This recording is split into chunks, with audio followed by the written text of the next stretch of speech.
A graça e a paz de Jesus, igreja. Um privilégio nós estarmos aqui hoje.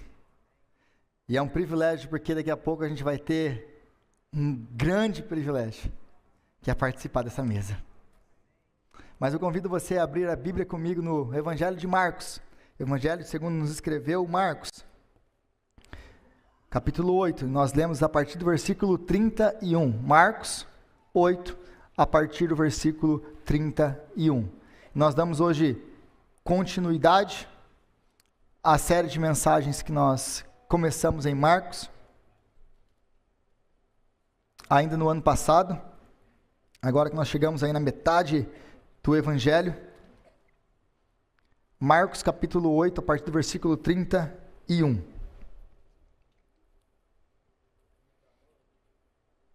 E eu leio na Nova Versão Internacional, e diz assim a palavra de Deus. Então ele começou a ensiná-los que era necessário que o Filho do Homem sofresse muitas coisas e fosse rejeitado pelos líderes religiosos, pelos chefes dos sacerdotes e pelos mestres da lei, fosse morto e 3 dias depois ressuscitasse. Ele falou claramente a esse respeito. Então Pedro, chamando-o à parte, começou a repreendê-lo. Jesus, porém, voltou-se, olhou para os seus discípulos e repreendeu Pedro, dizendo: para trás de mim, Satanás. Você não pensa nas coisas de Deus, mas nas coisas dos homens. Então ele chamou a multidão e os discípulos e disse: se alguém quiser acompanhar-me, negue-se a si mesmo, tome a sua cruz e siga-me. Pois quem quiser salvar a sua vida, a perderá. Mas quem perder a sua vida por minha causa e pelo Evangelho, a salvará. Pois do que adianta ao homem ganhar o mundo inteiro e perder a sua alma? Ou o que o homem poderia dar em troca de sua alma?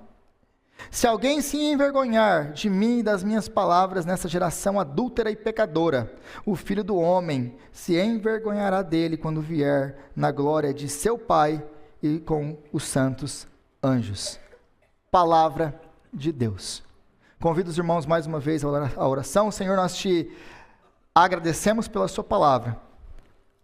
E Pai, nós pedimos agora que o Senhor venha nos dar a entender da sua palavra.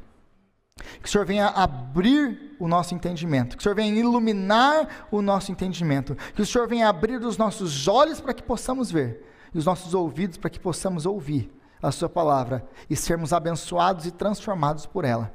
É a nossa oração, é em nome de Jesus, amém, amém. Então, depois que nós temos o reconhecimento de Pedro, de quem é Jesus. Lembre-se de todo o processo que nós vimos, daquele processo de retirada da cegueira espiritual, que é um processo gradual, como nós vimos na última semana. Então, no versículo aí, 29, um pouquinho antes do que nós lemos hoje, Pedro reconhece quem é Jesus.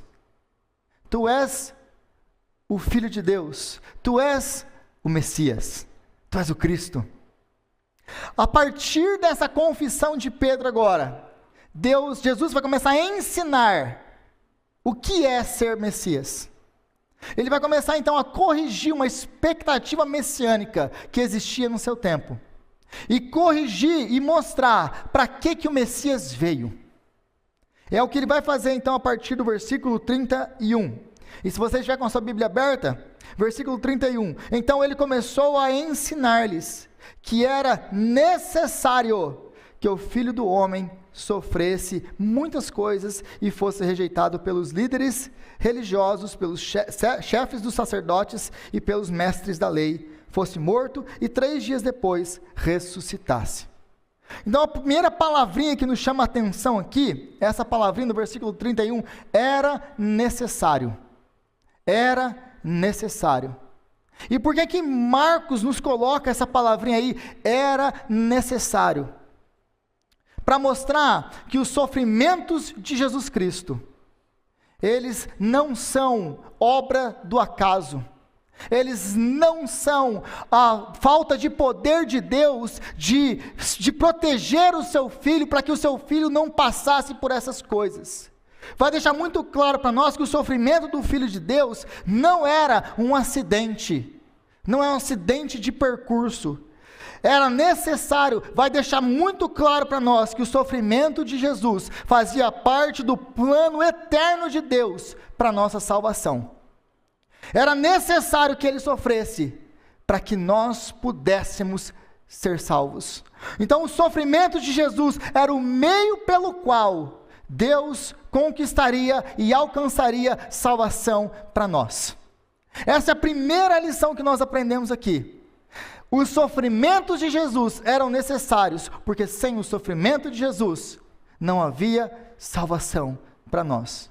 E a primeira lição que eu posso tirar para a minha vida e para a sua vida desse texto é que os nossos sofrimentos, é que as coisas que nós passamos, eles não são acidentes nas nossas vidas. Existe um Deus soberano nos céus que permite que nós passemos e muitas vezes nos leva para o meio do deserto, para o meio do sofrimento, para passarmos por eles, porque Ele tem um propósito na nossa vida, que é nos transformar à imagem de Jesus. Então os sofrimentos na vida do crente, na minha e na sua vida, não são acidentes no meio do caminho. Pegou de surpresa Deus não sabia o que estava fazendo, Deus estava cochilando, Deus não estava prestando atenção. Não, Deus tem o controle absoluto de todas as coisas na sua mão, mas Ele permite ou nos leva para o meio dos sofrimentos, porque os sofrimentos são o meio pelo qual Deus transforma as nossas vidas. Gostando nós ou não, nós vamos passar, porque Deus tem um objetivo, que é nos transformar.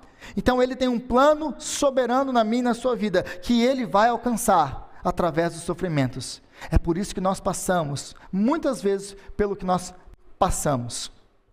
Agora, continuando no versículo 32, o versículo 32 nos diz: Ele falou claramente a esse respeito. Então Pedro, chamando-o à parte, começou a repreendê-lo. E é interessante aqui, que Jesus, quando Ele vai falar do seu sofrimento, do seu ministério, daquilo que Ele veio fazer, Jesus Ele não usa parábolas. Jesus Ele não ensina através de parábolas, como sempre Ele ensina. É interessante Marcos nos dizer, Ele falou claramente a respeito dessas coisas.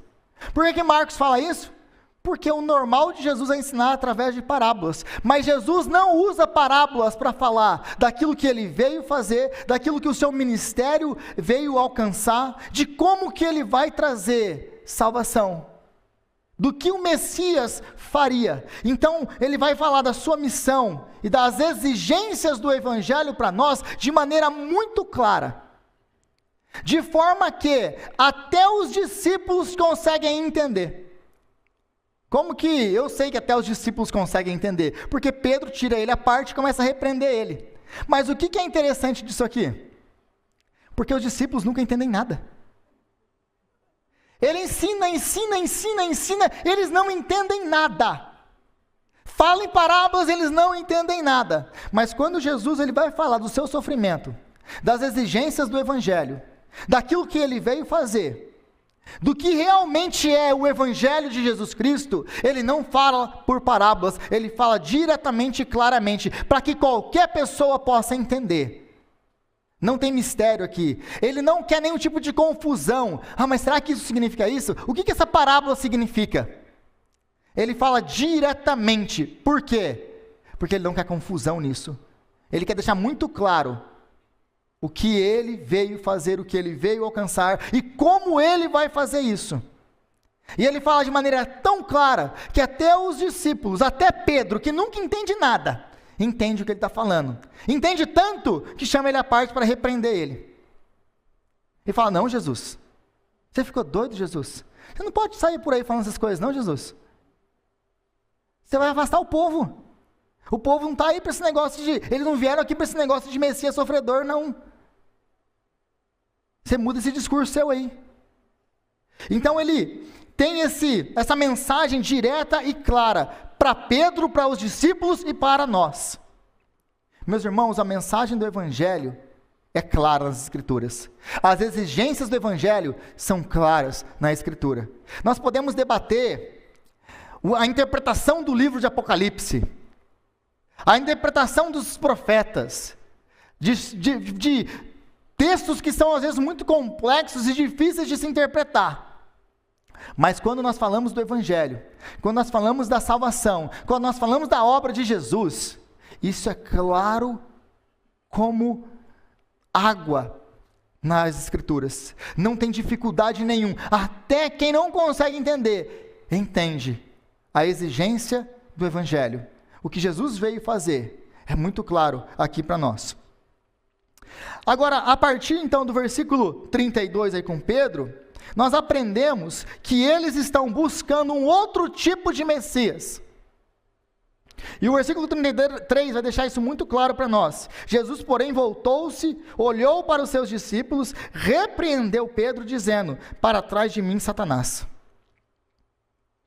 E é interessante que, se você comparar isso com o versículo 29, que nós acabamos de ler, ele acabou de confessar que Jesus é o Cristo, que Jesus é o Messias. Agora, não pouco depois, para trás de mim, Satanás. E ele continua: você não pensa nas coisas de Deus, mas nas coisas dos homens. E a pergunta que fica aqui, para nós e para eles reconheceram que Jesus é o Messias. Pedro reconheceu que Jesus é o Messias, versículo 29. Mas a pergunta que fica é: que tipo de Messias eles estão buscando? Que tipo de Messias você está buscando hoje, aqui? Essa pergunta continua ressoando pelo tempo. A pergunta feita aqui, de maneira implícita no texto, é: que tipo de Messias você está procurando? Porque os apóstolos, os discípulos, existia naquele tempo, na cabeça deles, uma expectativa messiânica. Uma expectativa de que o Messias viria. Esse Messias que seria da linhagem de Davi. Lembra da promessa para Davi, da aliança feita de Deus com Davi, em 2 Samuel, no capítulo 7? Que ele fala: olha, nunca vai deixar de ter alguém assentado no seu trono, um descendente seu no trono, e eu vou abençoar, ele vai ser meu filho, e eu vou ser para ele como seu pai.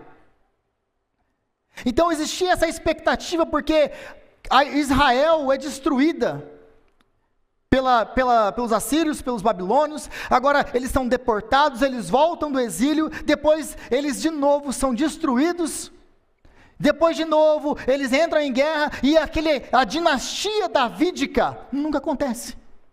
Então começa-se a interpretar esse texto de 2 Samuel e outros textos como a expectativa messiânica de que um dia o Messias virá, porque Deus não cumpriu essa promessa para Davi. Cadê a promessa de Deus? Se Deus é como nós cantamos, não é homem para mentir, nem filho do homem para se arrepender, cadê as promessas dele? Então se cria uma expectativa messiânica de um novo Davi. E esse novo Davi é quem? É um guerreiro como Davi era um conquistador. Esse novo Davi é alguém que vai trazer glória, alguém que vai trazer paz, alguém que vai trazer prosperidade, alguém que vai trazer riqueza, alguém que vai enlarguecer e vai expandir os territórios de Israel, alguém que vai trazer libertação para Israel. E é isso que eles esperam. E em muitas dessas coisas eles estão certos. O problema é que eles esperam essa paz, prosperidade, alegria, libertação de maneira física e maneira material. E o Messias morto não faz isso para ninguém. Como que o Messias morto vai trazer paz, prosperidade, alegria, riqueza, a derrota dos inimigos deles? Não faz sentido isso, Jesus. Mas essa era a expectativa messiânica que eles tinham na cabeça deles. Eles esperavam um Jesus, eles esperavam um Messias que fosse conquistar o reino de forma física e material, para trazer para eles agora, aqui e agora, nesse tempo, bênçãos, prosperidade e paz físicas e materiais. Mas Jesus, então, ele quer corrigir toda essa expectativa. Porque Jesus, ele veio para trazer, sim, paz, prosperidade, alegria, riquezas insondáveis. Mas ele veio trazer e oferecer isso no Evangelho. Uma verdadeira paz, uma verdadeira alegria, uma verdadeira riqueza que nem a morte pode tirar de nós. Ele não veio oferecer uma alegria, uma paz, uma prosperidade, uma riqueza que o tempo tira, que as circunstâncias tiram, que a morte tira. O que o Evangelho nos oferece é uma paz, uma alegria, uma prosperidade e uma riqueza que o tempo não pode tirar, que as circunstâncias não podem tirar, que a morte não pode tirar de você. É isso que o Evangelho nos dá, é isso que o Evangelho nos promete, e é para isso que Jesus veio. Mas esse não era o Messias que eles queriam. Porque Messias bom é Messias que nos traz paz, prosperidade, riqueza aqui e agora. E essa, infelizmente, é a visão que nós vivemos hoje. Uma troca do eterno pelo temporal. É isso que tem sido anunciado de novo e de novo e de novo nos púlpitos de instituições religiosas. Porque a igreja de Jesus prega a Bíblia. Mas instituições religiosas pregam um falso Messias. Jesus, ele não veio nos prometer um reino material. Jesus, ele não veio nos prometer paz, prosperidade, riquezas materiais. Ele não veio nos prometer isso. Então, aqueles que oferecem esse tipo de coisa, essas pessoas que oferecem essas coisas, vem aqui, traz o seu dinheirinho aqui e Deus vai te multiplicar. Vem para cá, e a gente tem aquelas mensagens egocêntricas, aquelas mensagens de massagear o ego. Aí você sai da igreja, né? Eu sou cabeça, não sou cauda. Aquelas coisas todas, né? Então, aquelas pessoas que oferecem essas coisas, elas não erram apenas por oferecer algo que o Evangelho não oferece. Elas erram também porque elas estão oferecendo coisas que são de uma maneira insignificantemente menor do que o Evangelho promete. Elas não erram apenas por prometer coisas que Jesus não veio para dar. Elas erram por diminuir o Evangelho de Cristo a coisas temporais e terrenas. Elas erram por oferecer coisas que podem ser tiradas pelo tempo, pela circunstância e pela morte, quando Jesus veio para nos dar coisas que nem a morte pode nos tirar. É por isso que elas erram. Agora, o problema de tudo isso é que trocar Jesus por essas coisas, pelas coisas desse mundo, e quais são as coisas desse mundo? Dinheiro, prazer, carros, casas, promoções no seu trabalho, reconhecimento, fama, poder, e a lista vai. A lista vai. Nós buscarmos Jesus por essas coisas, tem um problema. Por quê? Porque era isso mesmo que eles queriam. Era esse tipo de Messias que eles queriam. Lembra que aquela pergunta que eles chegam para Jesus, os apóstolos chegam para Jesus e perguntam: ô Jesus, permite que eu sente à sua direita e ele à sua esquerda no reino? Meu filho, vocês não sabem nem do que vocês estão falando. Mas por que eles falam isso? Por que eles pedem isso? Qual que é a visão deles de reino? Que reino que eles pensam que Jesus vai estabelecer? Um reino de Israel. Então um quer ser o mais poderoso e o outro segundo mais poderoso no reino. Eu quero ter poder, eu quero ter fama, eu quero ter reconhecimento. É isso que eles querem. Nós estamos falando dos apóstolos. E Jesus vai ter que corrigir essa visão messiânica deles para com ele. Então, trocar Jesus por essas coisas, prazer, fama, dinheiro, reconhecimento e todas essas outras coisas, é trocar Jesus por algo insignificante. É trocar Jesus por migalhas. É trocar Jesus por nada. Porque Jesus, ele é mais valioso do que toda a criação colocada junta. Não tem nada que você possa ganhar nesse mundo, de fama, riqueza, prosperidade, nada, absolutamente nada que você possa ganhar, de maneira material e física nesse mundo, que pode ser comparado a ter Cristo. Muitas e muitas pessoas têm tudo que você pode imaginar. Não tem limitação de nada, elas podem comprar o que quiser, a hora que quiser, do jeito que quiser, viver da maneira que quiser. São famosas, são poderosas. São incompletas. Porque nada pode substituir Jesus. Nada. Você pode ter tudo, se você não tem Jesus, você não tem nada. Mas você pode viver uma vida simples, humilde, se você tem Jesus. A masmorra mais insalubre desse mundo, com Jesus, é um palácio. Foi assim que muitos missionários morreram. Porque eles entenderam essa verdade. A masmorra mais insalubre desse mundo, com Jesus, é um palácio. Mas o palácio mais luxuoso desse mundo, sem Jesus, é uma prisão. É isso então que Jesus quer deixar muito claro aqui para nós. Não troque Jesus por nada, porque nada é mais valioso do que Ele. Então nós temos essas expectativas erradas, essas expectativas messiânicas, que envolvem a igreja hoje. Porque a igreja ficou convencida por esse evangelho da prosperidade, que não é evangelho, por essa galera coach, que não é pastor, que Jesus é o Messias, que vai trazer você paz, prosperidade, bênção material e riqueza aqui e agora. E aliás, você nem pode ficar doente, porque se você ficar doente, você está enrolado. Doença é coisa do capeta, pobreza é coisa do capeta. Então se você está pobre e doente, é porque você não tem a bênção de Deus. Capeta é o capeta que está governando a sua vida. E com isso, além de destruir toda a teologia bíblica e o evangelho, tudo, eles destroem tudo. Eles vão criar uma religião que vai ser governada pelo materialismo, mas que também vai levar ao quê? Ao desespero. Porque a maioria dessas pessoas nunca vão chegar a ter isso que eles prometem. Então eles vão pensar e olhar para mim, existe alguma coisa errada comigo. Porque eu não sou próspero, porque eu não sou feliz, porque eu estou doente, por causa disso, porque isso vai, em vez de libertar, vai trazer ainda mais opressão na vida dessas pessoas. Porque é isso que a religião faz. É isso que essa religião de troca faz.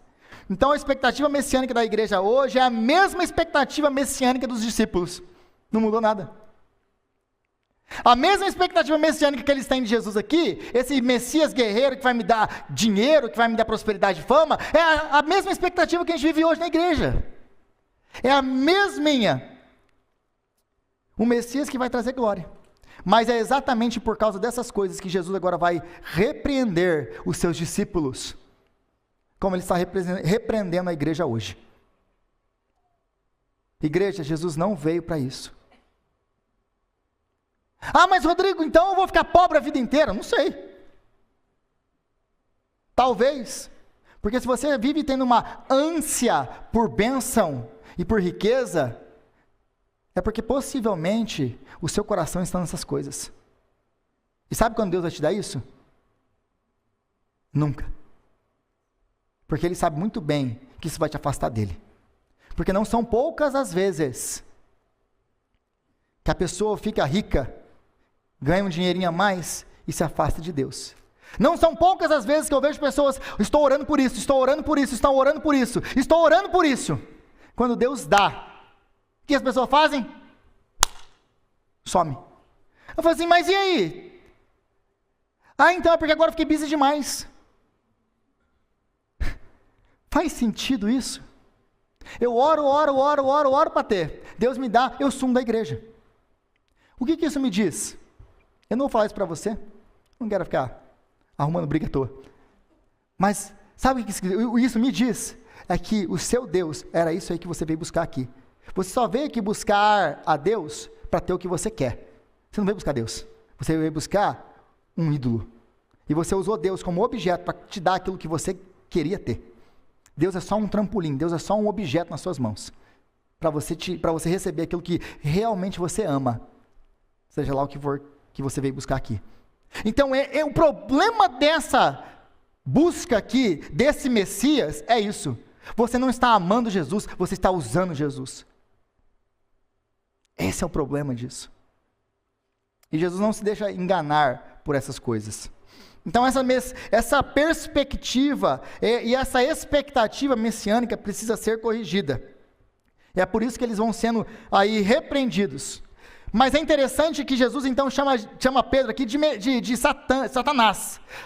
Para trás de mim, Satanás. Porque você pensa nas coisas desse mundo. O que Jesus me ensina e te ensina com essa frase? Ele te ensina isso.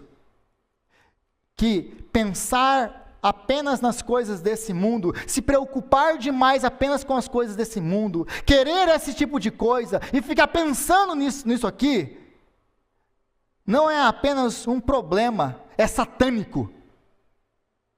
Pessoas que vivem atrás apenas dessas coisas aqui, desse tipo de Messias aqui, é um pensamento satânico. Porque o nosso chamado a pensar nas coisas do alto, não nas coisas desse mundo. Por que vocês estão preocupados com o que beber, com o que comer, com o que vestir? São os pagãos que se preocupam com essas coisas. Vocês têm um Pai nos céus que cuida de vocês. Por que vocês estão preocupados com essas coisas? Como se vocês não tivessem um Pai no céu, mas o Pai de vocês que está no céu sabe que vocês precisam e vai dar para vocês tudo o que vocês precisam, porque Ele é um bom Pai. E lembre-se, Ele é o Pai que está no céu, intimidade e poder. Ele é o Pai de vocês, é íntimo. Se vocês assistem às lives lá, você vê que meu filho entra no meio da live e ele não está nem aí para isso. Porque ele é meu filho. Você acha que alguém ousaria entrar lá em algum outro momento? Não. Mas ele é o meu filho. O filho tem acesso ao Pai a hora que ele quiser. Mas ele não é um pai como eu, limitado. Ele é o nosso Pai que está nos céus, Ele é o Todo-Poderoso, que pode nos suprir e nos dar qualquer coisa em Cristo Jesus, o nosso Senhor. Mas eles vão ser então repreendidos por causa dessa atitude e por causa desse pensamento. Agora no versículo 34, o texto vai nos dizer, então ele chamou a multidão e os seus discípulos. Note agora que ele vai incluir uma multidão aqui para falar quais são as exigências do Evangelho. Ele não vai ensinar isso aqui em particular. Ele vai chamar os seus discípulos, para os discípulos aprenderem também que tipo de Messias que ele é, que tipo de missão ele veio cumprir. E ele vai chamar a multidão junto. Então ele chamou a multidão e os seus discípulos e disse, se alguém quiser acompanhar-me, ou seguir-me, negue-se a si mesmo, tome a sua cruz e siga-me. 3 coisas então, negue-se a si mesmo, tome a sua cruz e siga-me. O que isso aqui vai nos mostrar? O que isso aqui vai nos ensinar? A primeira coisa, negue-se a si mesmo. O chamado então de Jesus é muito claro, é renúncia ao nosso ego, é renúncia aos nossos desejos egoístas, às nossas ambições pessoais. Esse é o chamado de Jesus. O chamado de Jesus é você abrir mão de todos os seus desejos e ambições pessoais para segui-lo. E aqui a gente começa a ver a radicalidade do chamado de Jesus para nós. Aí você já começa a pensar, já não sei se eu quero isso mais. Aí eu já não sei, a gente estava na reunião de homens e a gente falou um pouquinho sobre isso. Mas esse tipo de mensagem, Rodrigo, esvazia a igreja. É um problema esse tipo de mensagem aí. É por isso que as igrejas não estão mais pregando isso aí. Mas esse tipo de mensagem leva à vida eterna e a outra leva ao inferno. Esse tipo de mensagem é pregado por quem ama o povo. O outro é para quem ama a si mesmo. Que quer ser gostado, que quer ser amado, que quer dinheiro e quer usar as pessoas. Existe uma grande diferença entre pregar como Jesus pregava e pregar como é pregado hoje. Um, você ama o povo. Outro, você ama a si mesmo. Esvaziou a igreja. Qual que é a intenção de Jesus para pregar uma coisa dessa aqui para uma multidão? É fazer uma seleção mesmo de pessoas. Porque no meio da multidão, sempre tem os interesseiros, sempre tem aqueles que querem milagres, sempre tem essas pessoas que estão lá só curiosos do que está acontecendo. Jesus, ele não veio para satisfazer interesseiros e curiosos. Jesus veio para transformar a vida dos seus discípulos. É por isso que ele faz isso no meio da multidão. E aí os apóstolos vão chegar para ele, né? O Pedrão, como sempre: ô Jesus, essa mensagem sua dura demais. Que história é essa? João capítulo 6, de comer carne e beber sangue. O povo está tudo indo embora. Você tem que mudar o discurso, Jesus. O que Jesus responde para ele? Você quer ir embora também? Essa é a pregação do evangelho. Doa a quem doer. São palavras que vão levar a vida. Então o nosso chamado, em primeiro lugar, é negar-se. É negar-se às nossas ambições egoístas e nos submeter à vontade de Deus para nós. Deus tem uma vontade para a sua vida. Qual é? Qual é? Você já descobriu? A segunda coisa, eu vou deixar essa pergunta para você.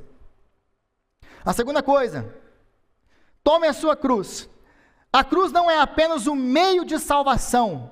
Nós nos gloriamos na cruz. Nós usamos a cruz. Nós falamos da cruz. Nós amamos a cruz, porque a cruz é o meio da nossa salvação. Mas a cruz não é apenas o meio da nossa salvação, a cruz é o padrão de vida para todo crente. Você foi chamado para ser crucificado com Cristo todos os dias. Rodrigo, não gostei disso aí não. Eu gosto da parte que a cruz é o meio de salvação. Mas eu não quero viver uma vida onde a cruz é o padrão de vida para mim. Então você não foi chamado para ser crente, porque o crente foi chamado para isso. É o meio de salvação, mas é o meio de santificação nas nossas vidas. É o padrão de vida de Deus para todos nós, os crentes. E ela não se refere a suportar sofrimentos que você suportaria de qualquer maneira. Meus irmãos, tem gente que tudo que vem para a igreja, não, agora eu estou sofrendo. Bom, muitas vezes nós sofremos por amor ao evangelho de verdade. Mas muitas vezes nós estamos sofrendo e colhendo os frutos dos nossos erros do passado, dos nossos pecados. E aí a gente quer jogar isso nas costas de Deus, né? É Deus que está me fazendo sofrer, não é que você que tomou a decisão errada mesmo. Mas nós somos chamados então a sofrer, a carregar nossa cruz. Como? É lembrar que nós estamos mortos para esse mundo. O morto não tem vontade. O morto não busca prazer, o morto não busca fama, o morto não busca nada. O morto, ele está morto. Nós vamos viver apenas da forma que Deus quer que nós vivamos. A terceira coisa, então, é seguir os passos de Jesus, que é imitar a sua obediência e a sua submissão a Deus. O nosso chamado é seguir os passos de Jesus. Que passos? A submissão dele à vontade de Deus, que o levou a sofrer na cruz. Você está disposto a seguir os passos de Jesus? No livro do Apocalipse, quando fala que aqueles homens que morreram, aqueles discípulos que morreram, que foram cobertos pelo sangue de Jesus, que lá alvejaram as suas vestes no sangue de Jesus Cristo e seguem o Cordeiro por onde ele vai, sabe o que aquilo ali significa? Eles morreram a mesma morte de Jesus. Eles morreram na mesma morte de Jesus. Então, isso aqui vai apontar para a nossa disposição de sofrer para cumprir a vontade de Deus nas nossas vidas. E fazer a vontade de Deus, cumprir a vontade de Deus na minha e na sua vida, vai vir com um preço. Você vai pagar um preço. Você quer servir a Jesus? Você vai pagar um preço.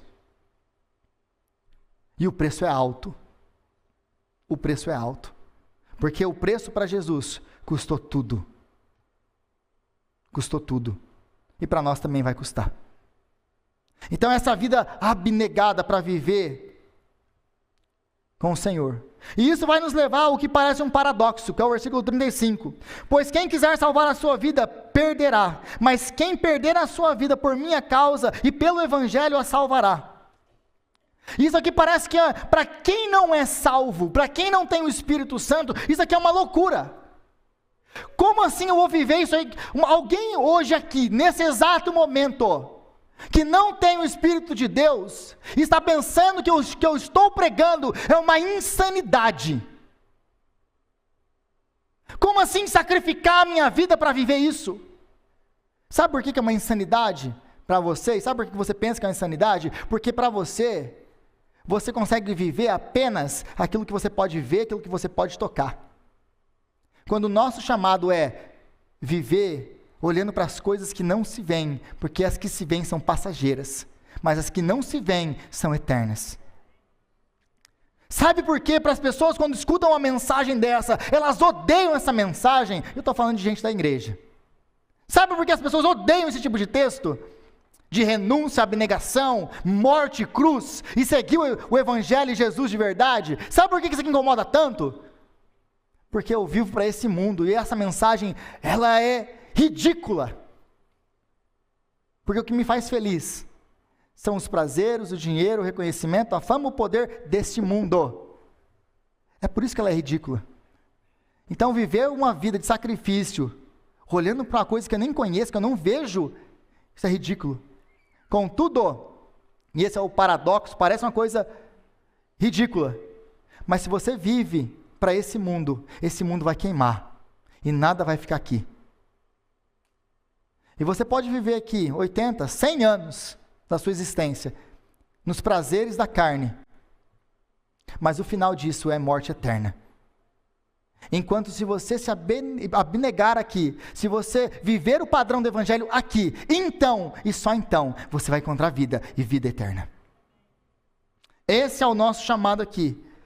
E a pergunta que Jesus vai deixar basicamente aqui, que eu quis resumir aqui, é essa: quanto custa a sua alma? Quanto custa a sua alma? Poderia ser um resumo de todo o versículo 36 e 37. Pois do que adianta o homem ganhar o mundo inteiro e perder a sua alma? Do que adianta você viver 100 anos aqui, desfrutando disso tudo que você quer, que você pensa que vai te dar vida, e no final você colher o quê? Inferno. Quanto custa a sua alma? Versículo 37. Ou o que o homem poderia dar em troca da sua alma? O que você poderia dar em troca da sua alma? É por isso que o tema dessa mensagem, o título dessa pregação é essa: quanto custa a sua alma? Pelo que você trocaria a sua alma?